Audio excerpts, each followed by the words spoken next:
Há mais ou menos uns 20 anos atrás, eu disse, sem que tivesse sido compreendido na época, que o Brasil poderia realizar a revolução, que seria a revolução da alegria.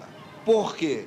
A minha intuição sempre me disse que depois da energia elétrica, energia atômica, que uma terceira energia, chamada alegria, que ela poderia realizar grandes eventos.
Se eu nasci em novembro, eu fui concebido em fevereiro. Então, minha concepção foi uma boa trepada da minha mãe no carnaval de 33. Foi no carnaval que eu fui concebido. E eu tenho uma vaga memória que a minha concepção se deu debaixo de um ambiente de grande euforia, de formas, de cores, de perfumes, de alegria, a plenitude do carnaval. 3 meses depois, a minha mãe descobre que estava grávida. Ora, uma mulher viúva, que depois do carnaval se descobre grávida, qual é o pensamento dessa mulher? Fazer um aborto. Mas eu senti, eu já era um ser vivo. Então, dentro de mim, se fixaram 2 imagens. De um lado, a concepção maravilhosa, bela. Isso se enraizou até o 3º mês. No 3º mês, desce essa avalanche de medos e tudo que se queira denominar de terrível, porque era um problema de vida ou morte.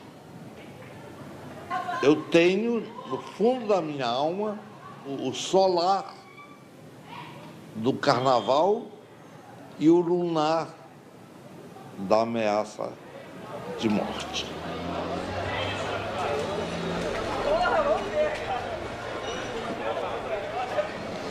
Meu cunhado e minha cunhada, que já morreram, tinham uma companhia de teatro fazendo uma bembada.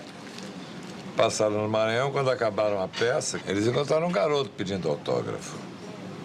E me escreveram uma carta maravilhosa que tinha encontrado um garoto que, apesar de jamais ter saído do Maranhão, e ter visto muito pouco teatro, mas que frequentava a biblioteca, sabia tudo de Shakespeare, sabia tudo de Molière, sabia de Cervantes.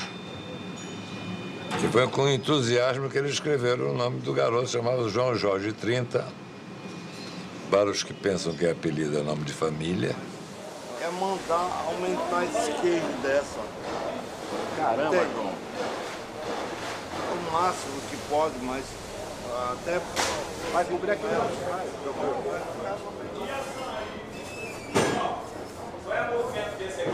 É pra lá. É daí pra cá. No máximo, não chega nem aí. Mais pra cá. Não chega nem aqui, né? Eu acho que a Bahia não é boa. Eu também acho. A Bahia não é boa pra isso. Acho que vai travar um tecido. Eu vou colocar lá agora. Vai travar. Vai travar. Acho que vai travar um tecido. Falou que com ele ou com lá dentro? Boas, tem as duas Vou gramas. dar recado pra Vânia. Mas quando Então, ele mas aí falou, ele falou, deixa isso que vamos resolver. Aí hoje, essas ele falou que ia arrumar uma pessoa pra fazer. umas 30, né? Já tiraram? quando teve tanto tempo para vir para o Rio de Janeiro, lá em São Luís do Maranhão, eu tive 2 instantes que justamente ponteiam essa polaridade que é de mim. Eu estava já dentro do navio, numa alegria muito grande, porque vinha para o Rio, quando um oficial chega me procurando. Quando ele falou meu nome, eu esfriei. Até que ele me levou lá em cima, no camarote do comandante, e aí o comandante disse: você vai ficar aqui nesse camarote ao meu lado, porque você é de menor idade, está viajando sob a minha responsabilidade. Quer dizer, eu saí lá do porão, do lugar mais barato que tinha no navio, e fui para o lugar melhor do navio e fiz uma viagem de sonho. Tempos depois ele bate no Rio e vai ser bailarino do Teatro Municipal. E eu conheci aí, não apenas por referência, por carta, eu conheci João Jorge 30. Fez exame para o Teatro Municipal, era tão bom que passou. E foi ali que eu conheci, entendeu? O Joãozinho 30. Um rapazinho chegado em Maranhão, muito pequenininho, muito jovem, muito talentoso. Bom bailarino, boa técnica, muito boa técnica, entendeu? Muito inteligente, já era, evidente. A inteligência dele não estourou no carnaval, estourou na vida dele sempre, né? Eu descobri a biblioteca pública lá de São Luís do Maranhão quando eu tinha 11 anos. Eu comecei a ler os gibis e depois entrei para Tesouro da Juventude, Monteiro Lobato. Foi onde eu li Pitágoras, foi onde eu li Goethe, Shakespeare, a literatura Machado de Assis. Li tudo. É claro que eu lia até sem entender, mas eu lia porque gostava de ler. Então, o meu interesse pelas palavras era muito grande. Eu procurava entender as palavras. Peguei um livro que eu não tenho bem certeza, mas foi Os Versos Dourados de Pitágoras. E uma frase saltou do livro. Até onde a mente humana alcançar, ela encontrará sempre os números 1, 3 e 7. E todas as explicações que vieram à minha cabeça, e hoje eu entendo que era o lado esquerdo do meu cérebro, porque me explicava claramente. Enfim, eu vivencio o abstrato. Você sabe que o João é meio esotérico. Ele vem aquele negócio de 137, aí ele viaja.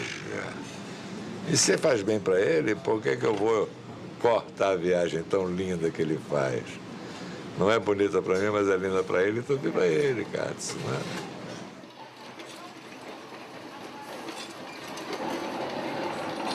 O cérebro humano, dizem os cientistas, é dividido em lado esquerdo e lado direito. Que o lado esquerdo é o lado do dedutivo, é o lado do cérebro que só entende, que só absorve as coisas através do racional. Enquanto o lado direito é o lado da intuição.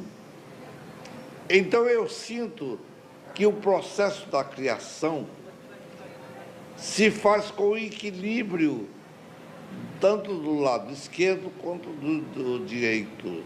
É preciso ter muita informação e trabalhar com a visão holística do lado direito para conseguir um resultado que seja o impacto, que seja o inusitado, que seja alguma coisa diferente, porque o carnaval é o exercício de criatividade.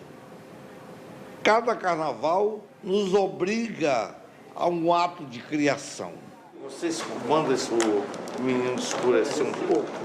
Você quer que passe o betume? O betume escurece. Todas elas ou não?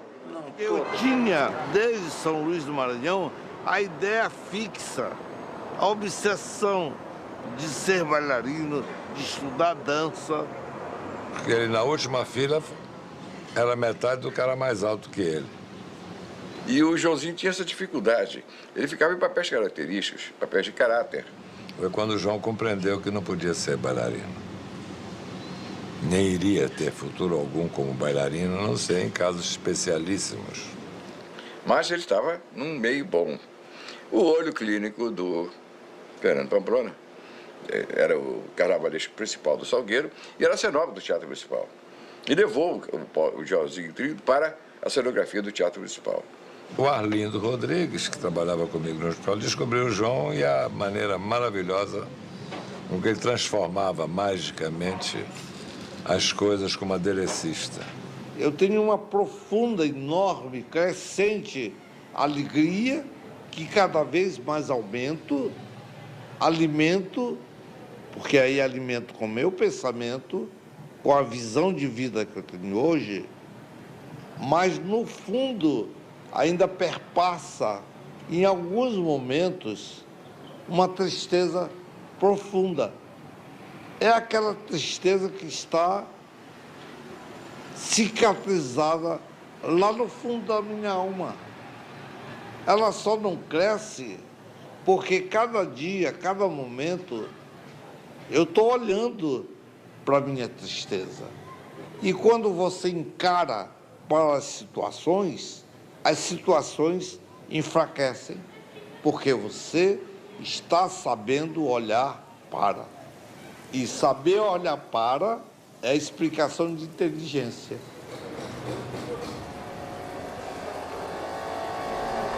Pergunta logo pro Batista se tem 4 elementos desses. Que legal.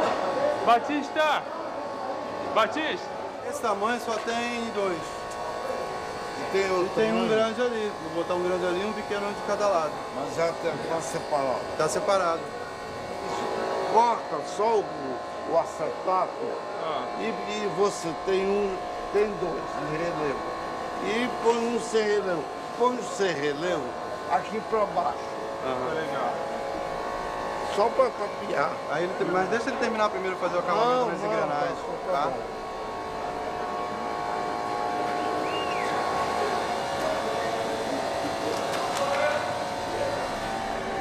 E essas roupas são douradas? São Não, esses são do barroco. As coisas que eles trazem de última hora aí, ó. Quando eu mostrei o Santo Antônio por causa do Biné, ele ficou assim assustado olhando pro Santo Antônio. Isso é Santo Antônio? Eu falei, é. Aí ela botou na frente dela, que ela ficou escondida lá atrás, só de um. Eu falei, olha, sua roupa tem que vir grande, hein? Senão tu vai sumir aí.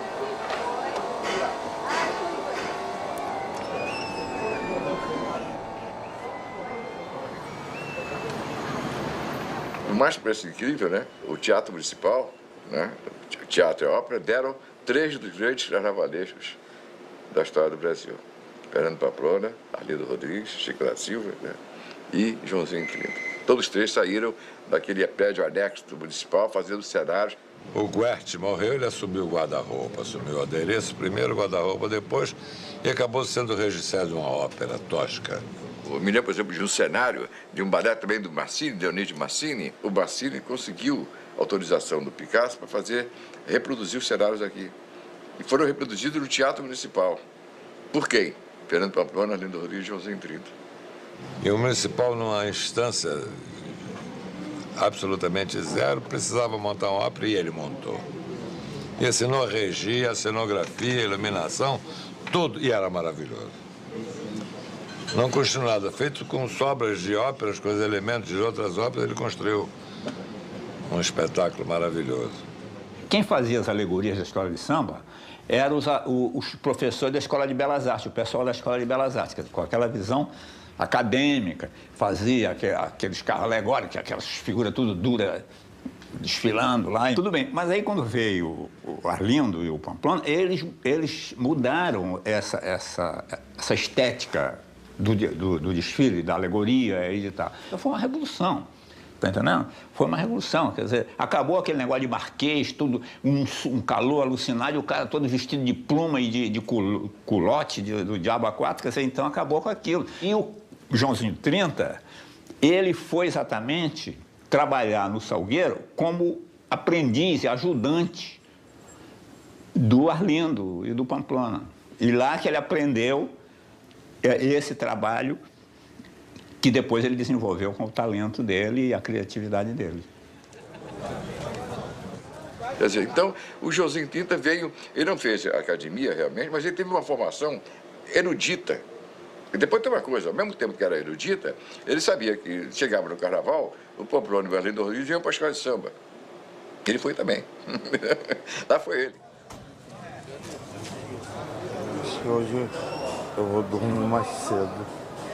Eu tenho que descansar. Eu estou exausto.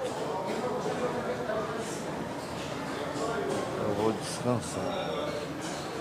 Em 63, eu não estava no Brasil, eu estava na Alemanha. Fazendo Chica da Silva, o João foi o principal assessor do Arlindo. De repente eu vi os elementos mais pobres do mundo ele transformar em ouro. Ele é Midas. Ele sempre foi o cara que pegou o instrumento mais próprio e transformou no mais rico. O pessoal dizia que ele fazia um carnaval riquíssimo, quando o cavalo do João, na realidade, verdadeiramente era pobre.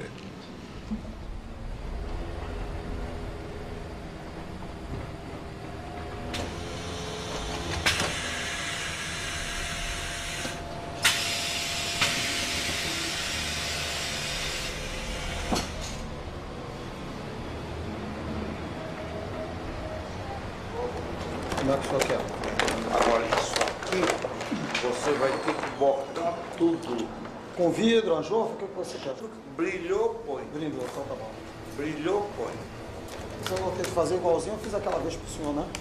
Aqui eu boto alguma coisa, né? É, Dá um põe contraste. põe Vidro. pastilha, põe unha. Ah, então tá bom. E feito, né? O que tiver a gente pode fazer Feito. aqui.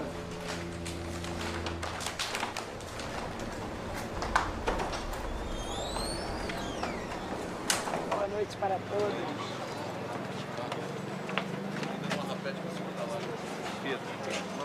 O Pamplona tinha levado o Arlindo para a mocidade. Eles dois tinham saído definitivamente do Salgueiro. Quando chegou o carnaval, o Osmar levou um jornalista.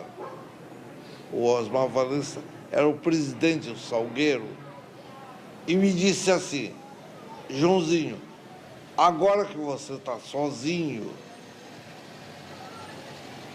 esse jornalista vai fazer uma reportagem de página inteira com você para mostrar que você é que fazia o Carnaval do Salgueiro e não o Pamplona e o Arlindo. Quando ele me falou aquilo, me subiu uma raiva. Eu digo, o quê? Olha, você, Osmar Valença, vá com esse repórter pra puta que pariu. Porque eu não vou admitir que vocês falem isso. Porque o Pamplona e o Arlindo são meus mestres. Não fui jamais. Nós tínhamos uma equipe no Salgueiro que ninguém ensinava ninguém. E se, modestamente ou não, talvez a gente tenha aprendido mais com ele do que ele com a gente. Amigo, sentido, mas bota a primeira aqui, Há 6 meses está para ser feito isso. Você participou, você viu que essa figura, desde o começo, está no enredo. Há 6 meses para ficar pronto. Vai ficar pronto agora. Vem cá, o olho só ameaça clarinho? Faz olho? Não. Tudo faz branco? como o Atlas. O olho, como fiz o olho Atlas. clarinho, quase não apareceu. É bem clarinho. Bem clarinho. Como está. Não faz muito olho. Deixa... Bem clarinho, só bem clarinho. Há 6 meses, era uma figura que desde o começo, porque essa é a figura da vitória. Então, desde o começo está no enredo, dizendo, não, carro acoplado não quer. A Mangueira vem com um carro de 40 metros.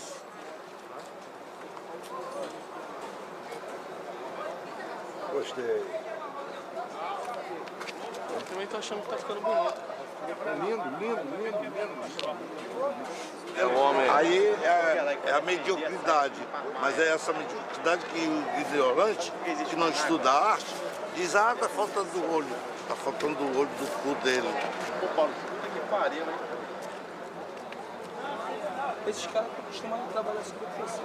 A gente também estão acostumados. Quando depois nós caímos fora, deixamos a Tereza Aragão, que mais tarde morreu, que fez o enredo da Eneida. Joãozinho, por conta própria, sem patrocínio de quem quer que fosse, foi por conta dele ao Pará ver a festa do Círio de Nazaré, voltou com aquelas brincadeiras, aquelas coisas todas. Fernando, meu enredo está aqui. O Joãozinho 30, por ser de outra geração, ele tinha outras coisas na cabeça. E tinha, sobretudo, uma coisa, que era enredos, histórias. Joãozinho 30 era um agitador cultural, no sentido em que foi Glauber Rocha. Eu tenho a impressão que de todos os carnavalescos, o que teve mais intimidade com o povo foi o Joãozinho 30. Ele marcou a vida no Brasil, não o carnaval. Carnaval é um detalhe da vida do João. Em 70 e poucos na Europa, eu estava em Luxemburgo durante o outono. E eu via uma praça que no meio tinha uma árvore e via as folhas caindo, aquele silêncio, aquela tristeza, aquele ambiente, aquele silêncio me fez sentir o que era o romantismo. Mas aí eu pensei, gente, só se pode ser romântico aqui na Europa. Mas num país de sol, que não tem essa paisagem, que não tem neve. Ser romântico é ser burro, é ser pretensioso. Vá pra puta que pariu o romantismo no Brasil, um país que tem praia, que tem o sol, é para se viver muitos e muitos anos com muita alegria e bye bye romantismo, bye bye Luxemburgo.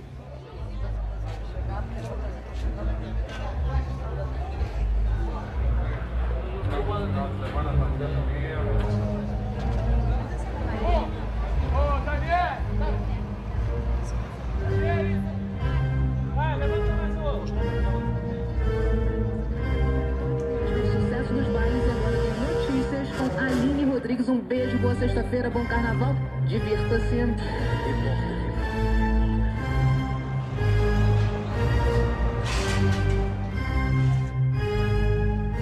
Mas, hein, Damião, Por que o teu pessoal não... Hein, Damião? Por que o teu pessoal não vai... Vamos pegar seu jantar agora, seu filho. Tem que descansar um pouco também. Vamos chupar sangue de ninguém assim, não. Pelo amor de Deus.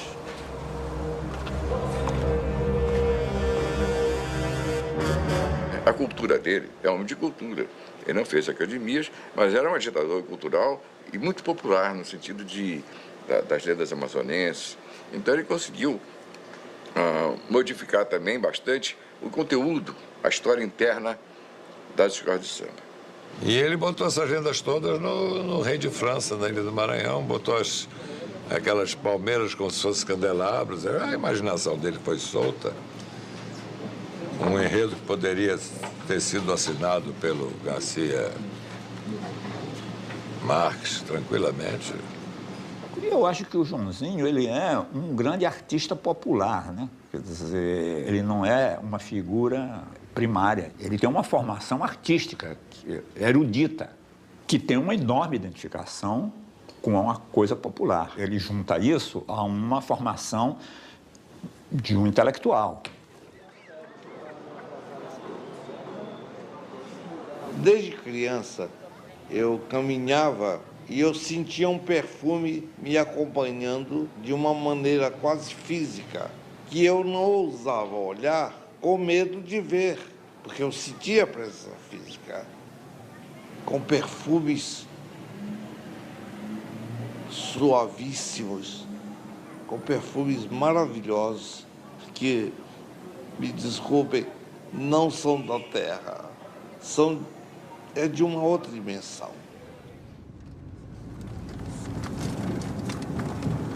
E aqui nós estamos indo para a Lapa dos velhos tempos, a Lapa da verdadeira boemia carioca.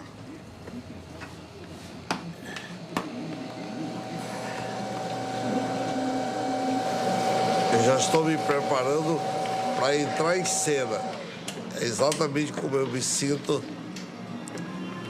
nesses dias que antecedem o carnaval. Primeiro vai haver um parto. A saída das alegorias do barracão é um verdadeiro parto, mas parto no sentido real.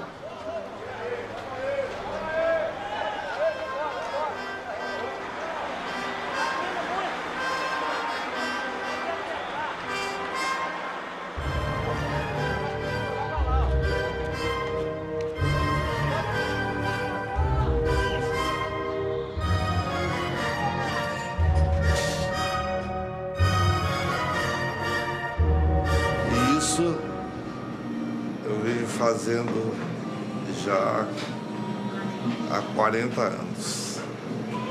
É uma vida. Vocês vão ver agora como um cabelo emoldura, modifica o rosto. Então, o tempo só me trouxe, principalmente depois da isquemia, só me fez melhorar. Eu me sinto muito melhor comigo mesmo, com as outras pessoas, com a vida, com o trabalho. E tenho certeza que com o passar do tempo eu vou aprimorando mais e mais essa situação. Então, a minha vida não foi um mar de rosas, nem eu queria que fosse, porque só experimentando os dois lados, o lado positivo, o lado negativo, é que realmente você cresce.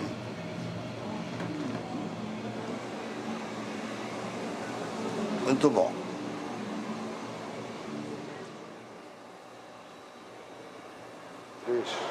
Lá, mandei Juju, mandei todo mundo ir pra lá. E a Vitória?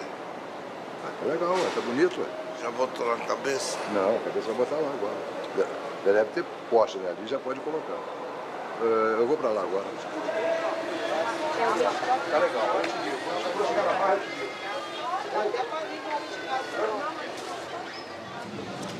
Fernando, eu fui para Beija-Flor e me contou que a Beija-Flor era uma beleza.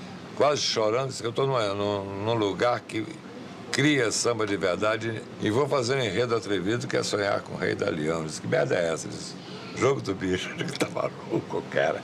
Ele ganhou. Ganhou, foi tricampeão. O único cara que tem 5 campeonatos seguidos, 2 de Salgueiro e 3 da Beija-Flor. Eu cheguei no Rio no dia de carnaval de 51 e eu encontrei uma cidade maravilhosa. Ser carioca se dizia que era um estado de espírito, e era realmente. Mas pouco a pouco o Rio foi mudando. Eu vi a chegada do tóxico lá no morro e fiquei muito chocado quando vi um garoto de 11 para 12 anos se transformar de uma criança num bandido com 13 anos de idade, com revólver na cintura. Foi quando eu decidi sair no ano de 76 e fui para uma escola que era a menor de todas as escolas, que era a Beija-Flor. Então ganhei o carnaval vários anos da Beija-Flor e tive possibilidade de viajar. Fala Joãozinho 30, sambista várias vezes campeão, eminência parda da Beija-Flor. A Beija-Flor está trazendo o carnaval do Brasil para participar deste carnaval dos carnavais, trazendo os melhores destaques, os melhores passistas, mestre-sala, porta-bandeira, enfim, aquilo que pode representar a Beija-Flor. Como o francês não tem carnaval, o jeito é importar. Este é o segundo Carnaval dos Carnavais, promovido pela Prefeitura Parisiense e a Rádio Televisão Francesa. E cada vez que eu voltava ao Brasil, eu ficava mais chocado. Vi o Rio de Janeiro tão maltratado, tão sujo. E comecei a observar a quantidade de gente pobre, de pedintes, de mendigos, de crianças abandonadas pelas ruas. Então eu resolvi fazer um enredo que chamasse a atenção dessa decadência do Rio de Janeiro. Frase atribuída a ele, que pobre quem gosta de pobreza intelectual. É o que é uma grande verdade. Não é que intelectual gosta de miséria. E ele sabe muito bem o que ele está dizendo e a gente tem que entender o sentido real do que ele está dizendo. O Joãozinho tem uma posição que não é essa, quer dizer, do realismo crítico da sociedade. Assim, o povo quer festa, o povo quer alegria, não é a denúncia por si só que vai resolver o problema. Ele desmentiu isso fazendo aquele carnaval de 89. Imaginei, então, um enredo que convidasse todo esse povo de rua a recolher os restos de luxo do lixo e que todos os pobres estavam convidados para participar desse desfile.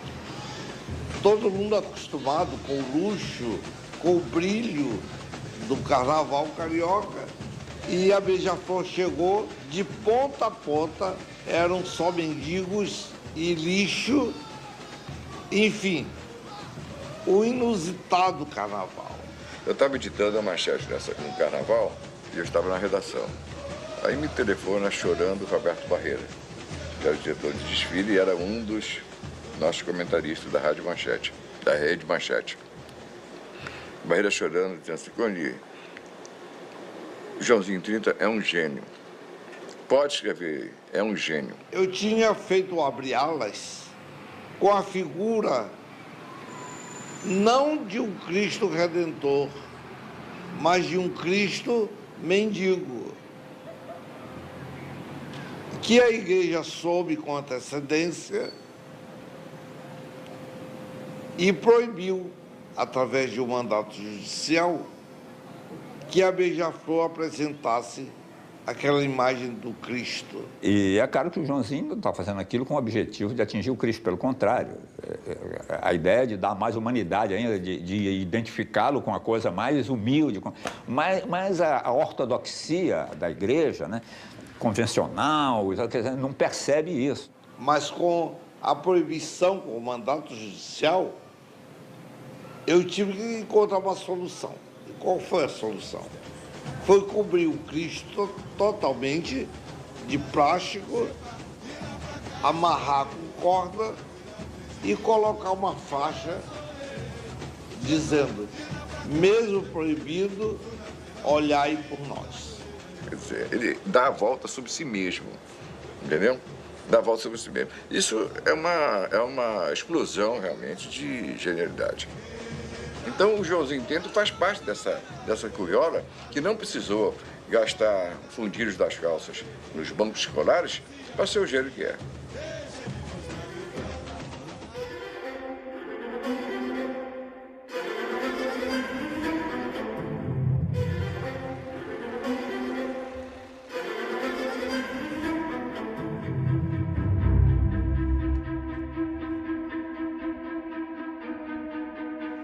Esse é o momento de maior cansaço. É quando os carros vêm para a concentração e nesse solão a gente tem que refazer, arrumar os carros. É muito trabalho. Tem 8 nos 5. Vai levantar agora para começar a fazer o vídeo. Mas eu acho que a cabeça passa aqui debaixo do viaduto. Te mediu e não passa não.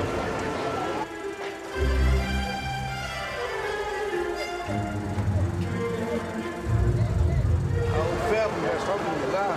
Tá encaixado, agora ele vai encaixar lá e dar o acabamento.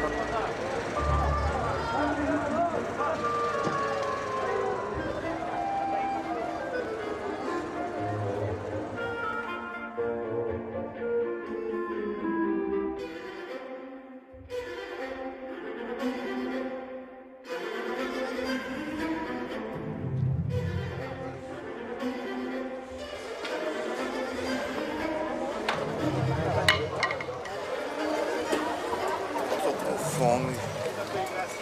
Quer comer um negócio ali? O quê? Tem barraca aí.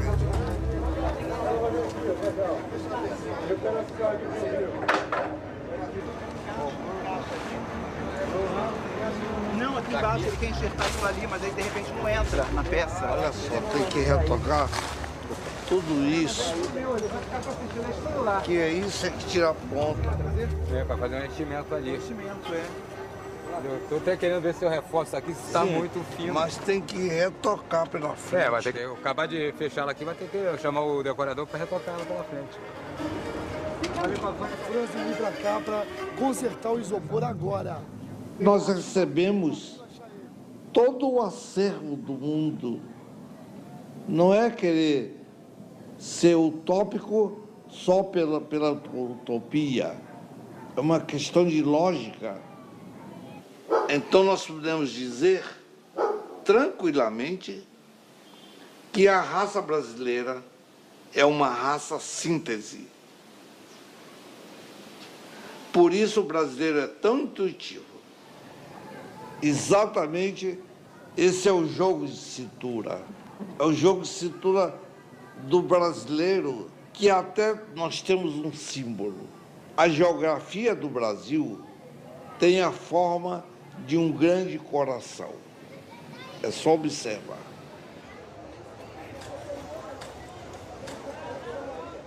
Vendo os ranchos que deram mais origem às escolas de samba que às sociedades, e influenciado pelo Teatro Municipal, João disse uma vez que queria transformar a escola de samba num espetáculo pleno e global que ele chamaria a Grande Ópera do Povo. No princípio até foi contra ele, até briguei com ele no programa aqui. Mas a vontade de um artista de querer sintetizar num espetáculo não coisa alienígena, não coisa de fora, mas coisas integradas que nós mesmos criamos. Aí depois de um tempo eu achei que o João tinha razão. Seria uma mistura de ópera, de balé e de escola de samba. E ele, eu acho que é o único camarada no mundo que tem capacidade para fazer isso. Não tem dinheiro, mas tem capacidade. O João apenas quis crescer mais aquilo que ele já era. E teve a felicidade ou infelicidade de chamar de ópera popular. Os caras amantes da ópera pura, eles vão ficar putos da vida com o João chamando isso de ópera, porra. O que significa ópera? É obra. E ele é uma figura operística, no sentido, o gosto dele, a própria coisa que ele cria, tem esse caráter de uma coisa barroca, que é essencialmente operística, né?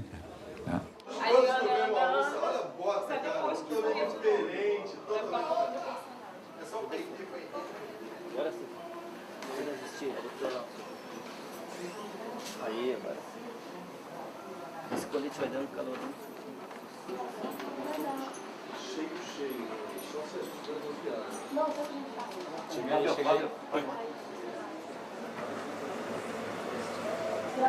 Ô, Alexandre. Oi.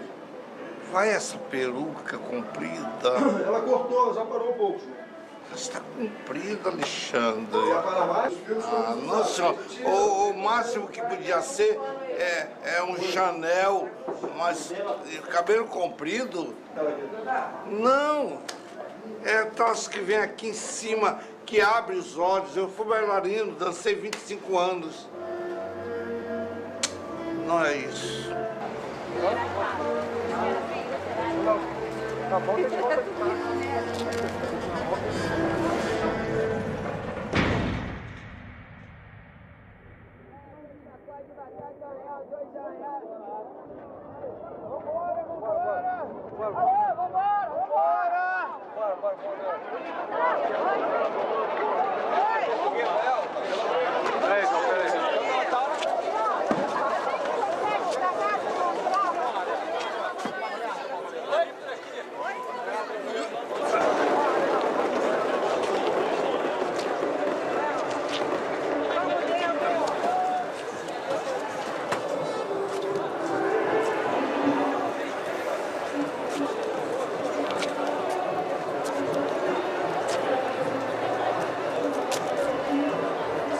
Você por acaso conseguiu achar o Alexandre com a roupa da Alexandre com a roupa Tá bom assim? Tá.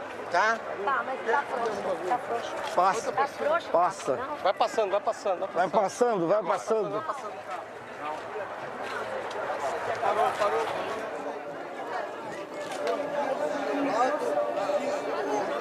Escuta, elas vão vir do começo do Abre-Alas até lá na Vitória. Orienta elas. 15 de um lado e 15 de outro. Começa aqui na frente, termina lá. São 15 mulheres, de um lado 15 do outro. Aí essa. Um pouco mais em frente. Vai, avança um pouquinho. Isso aí. Aí. Ô, bota uma escada aqui. Sobe aqui. Ô, rapaz de asa, sobe aqui. A escada ali, ó.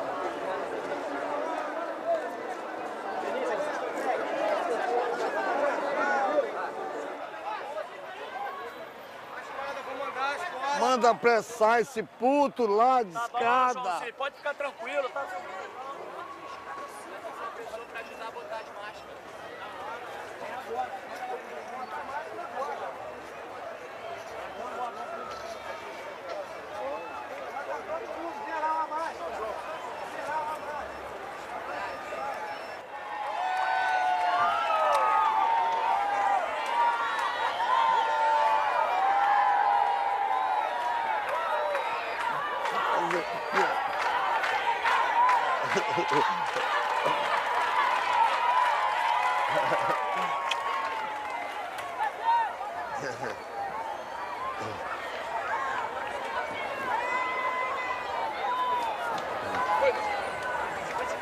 Já tá tudo sob controle aqui. Ana, Joãozinho aqui. Dá pra gravar?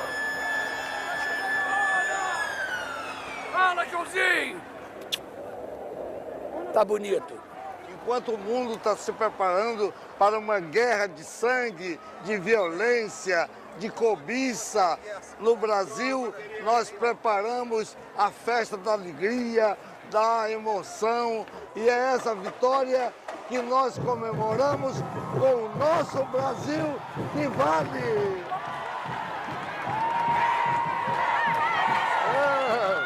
É campeão! É campeão! É campeão! É campeão! Vamos, querido, vamos ganhar, hein?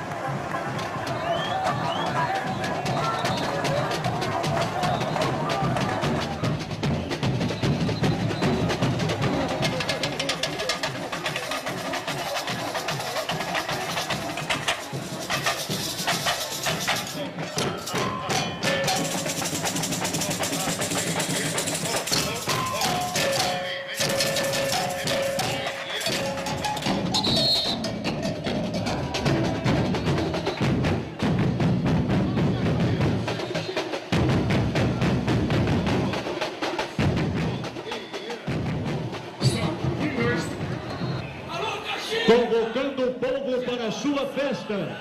Vem aí, para os aplausos de vocês, a Grande Rio.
E o Joãozinho 30, e foi durante muito tempo, durante anos seguidos, foi, digamos assim,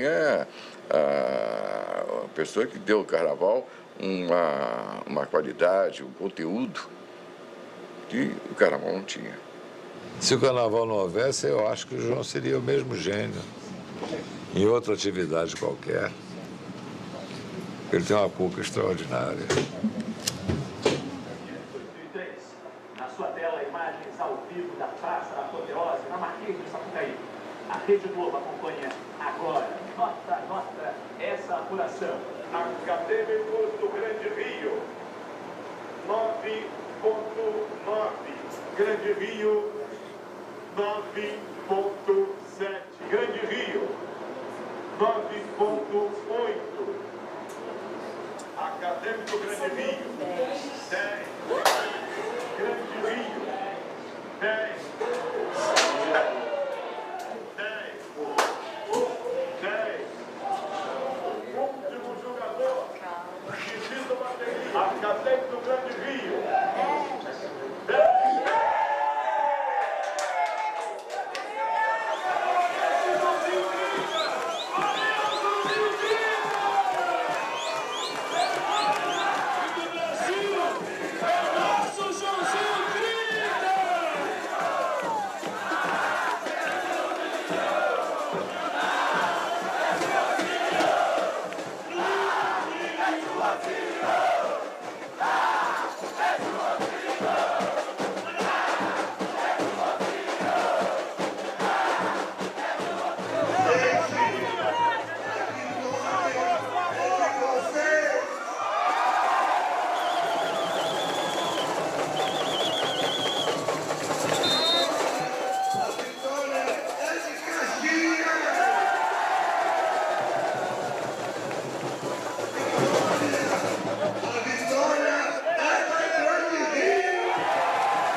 Esse é o enredo da minha vida.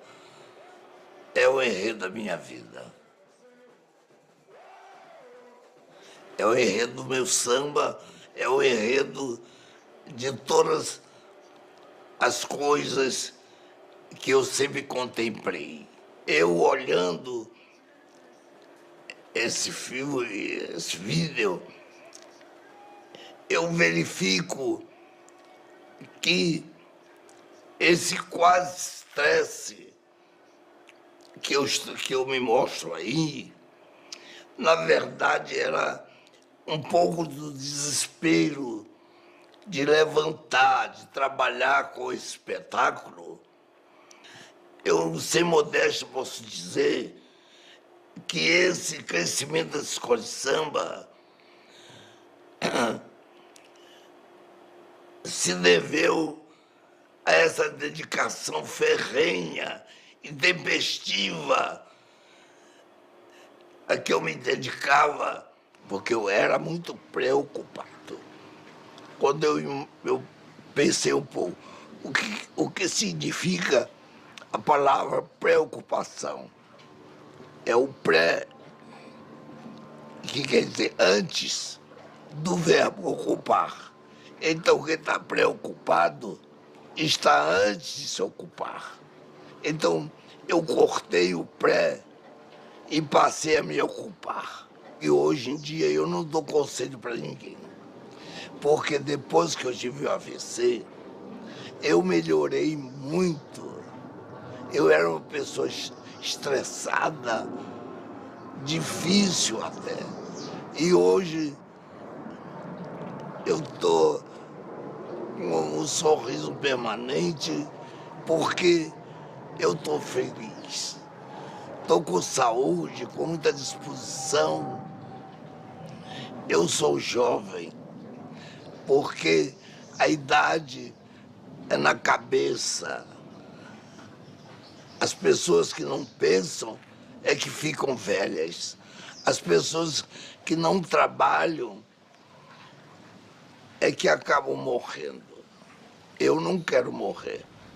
Porque no país, com a nossa memória efetivamente curta, principalmente no que diz respeito ao nosso patrimônio, à nossa história, ou aqueles que fazem história, por que a gente tem que dar uma relação de respeito institucional até a homens como Joãozinho 30, depois que eles morrem? No caso da recuperação, como foi meu caso, o SARA atende, mantém as pessoas internadas lá no hospital por um determinado período. E, por método de trabalho, eles dispensam o paciente por um período, justamente para voltar o paciente a ter contato com sua família, com seu ambiente. O Joãozinho chegou a dormir dentro de carros aqui em Brasília até. Mas tudo passou, como tudo passa. Atualmente, eu tenho da vida uma visão mais ampla. Eu tenho a visão de como nós somos poderosos, de como nós podemos ultrapassar as doenças, as situações difíceis. O número 3 é meu número, está no meu próprio nome, que é nome de família, 30. Então, sempre que eu realizo as coisas, realizo em cima desse triângulo. Eu nasci no Maranhão, me realizei no Rio de Janeiro e agora estou em Brasília para realizar a terceira etapa da minha vida. Meu trabalho vai ser parecido com o que eu fiz no Rio, porque eu conheço, eu vivi. Esse momento que eu vejo aqui é a própria expressão da vida. É o começo, é o meio, e eu não acredito no fim. Acredito numa espiral. Porque isso, para mim, é uma espiritualidade. Toda essa explosão de beleza, de participação, isso é vida. Eu estou feliz. A gente deve ser feliz. Esse é o slogan que eu vou carregar sempre. A gente deve ser feliz.